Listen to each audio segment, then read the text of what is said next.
ঘুমিয়ে ঘুমিয়ে সোহেল চৌধুরী দেখতে লাগলো অন্য এক জগৎ, যেই জগতের সাথে কোনোদিন সে পরিচিত ছিল না।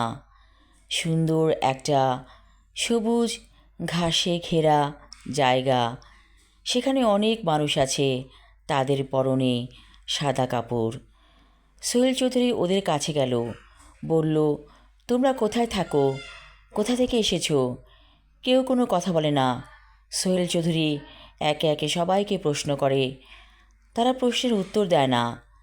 কিন্তু অপার্থিব সেই জায়গাটা সোহেল চৌধুরীকে চুম্বকের মতো আকর্ষণ করছে।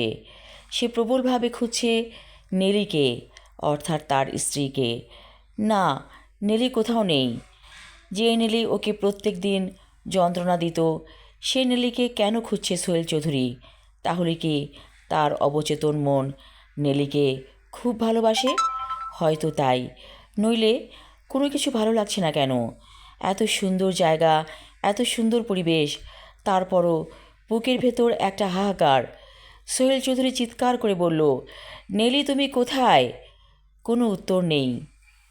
কেউ একজন বলছে ওকে গোসল করাতে হবে। সোহেল চৌধুরীর মনে হলো এত সুন্দর পানি তার গায়ে কে যেন ঢালছে।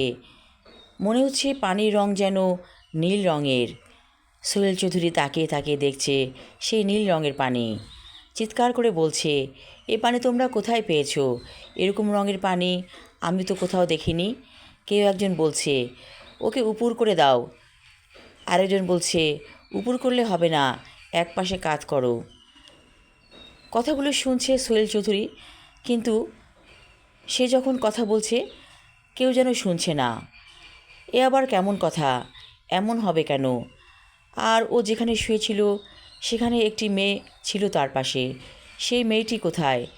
সোহেল চৌধুরী চিৎকার করে বলছে, এই মেয়ে, তুমি কি এখনও ঘুমিয়ে আছো? তোমার ঘুম ভাঙেনি? আবার সেই অট্টহাসি। সোহেল চৌধুরীর মনে হচ্ছে কানটাই ফেটে যাবে। হঠাৎ একটা মৃদু ধাক্কা। এই, কতক্ষণ ঘুমাবে? ওঠো ওঠো বলছি। আমি কি একাই সব কাজ করব?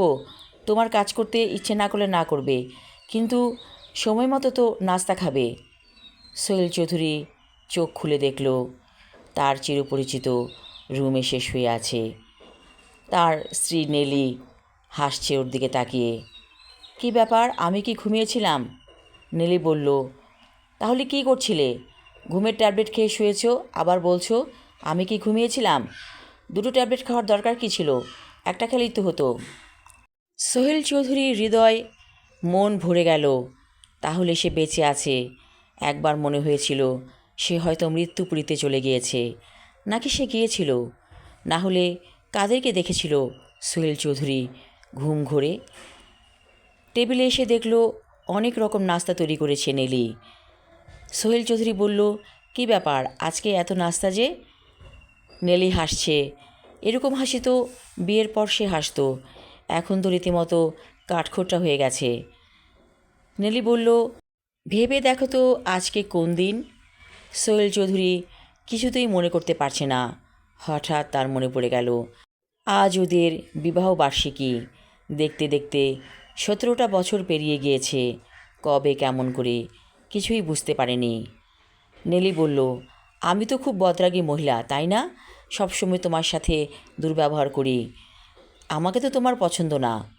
সোহেল চৌধুরী নেলির কাছে গিয়ে বলল, নেলি, তোমাকে যে আমি কতটুকু পছন্দ করি আর কতটুকু ভালোবাসি সেটা আমি জেনেছি। নেলি বলল, সত্যি বলছো? হ্যাঁ, সত্যি বলছি, তুমি আমার সব। সোহেল চৌধুরী খাবার খেতে খেতে ভাবতে লাগলো, সেই ঘুমকন্যা কোথায় গেল যে তার রুমে শুয়েছিল? কি বিকট স্বরে মেয়েটি হেসেছিল, ভাবতেই বুকটা কেঁপে উঠছে। নেলি বলল, কি ভাবছো?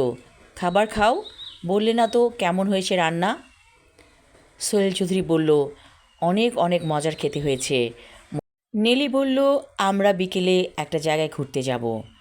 সোহেল চৌধুরী বলল, বিকেলে কেন? চলো কিছুক্ষণ পরেই ঘুরতে যাই। নেলি বলল, সত্যি যাবে? তোমার তো সময় হয় না। সোহেল চৌধুরী বলল, আমার পুরো জীবনটাই তো তোমাকে দিয়ে দিলাম, সব সময় তোমাকেই দিলাম। এই যে আমার জীবনের সময় কে নিয়েছে? তুমি নাওনি? নেলি হেসে ফেলল। ঠিক আছে, চলো খাবারগুলো গুছিয়ে ফেলি, ফ্রিজে রেখে দেই, তারপর আমরা বেড়াতে যাব।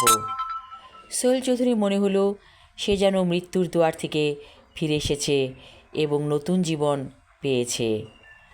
আমি আমার লেখা ছোট গল্প ঘুম কন্যা পর্ব 2 এবং শেষ পর্ব পড়লাম। ধন্যবাদ।